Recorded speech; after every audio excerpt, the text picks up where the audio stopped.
Hello everyone, Mr. Graham from Kane here. I'm out in my workshop tonight. It's a cold night, but I am working on a project. I'm going to make another Star Wars costume.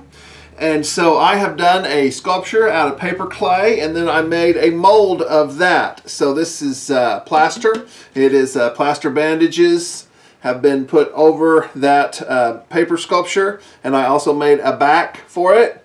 And so now I'm going to do a casting inside here in fiberglass. So this is glass. I know it looks like cloth, but it's really made of glass fibers, and you have to mix up a resin. So I'll mix up some resin and you have to put a certain amount of hardener in it. So I had to do a little math, had to figure out that up to here is 8 ounces, and that will take 32 drops of the hardener in order for that to cure, and it will make this very hard when it cures.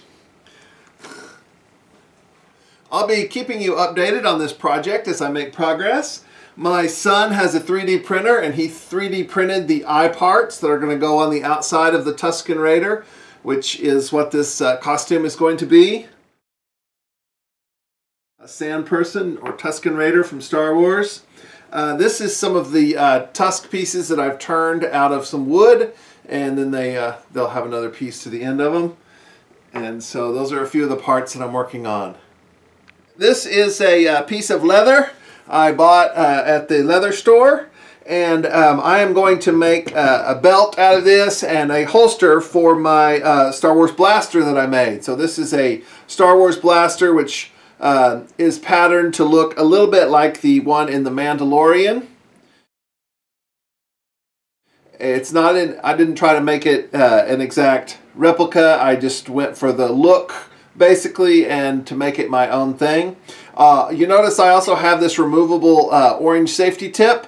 If you are using a toy gun, make sure it has the a safety tip on there. This could look very real, and somebody could call the police on you. So I want to be careful when I'm using something like this, and I want to follow all the rules so I'm not in trouble for playing with this prop toy.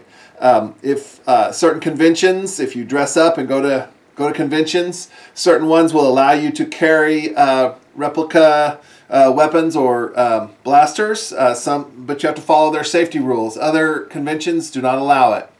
So this would definitely be something I would not take to school because it looks a little bit too real. So I'm going to be cutting out a piece of this leather, and I'm going to make a holster. So this is the pattern I made, which will fit my blaster. So something like this.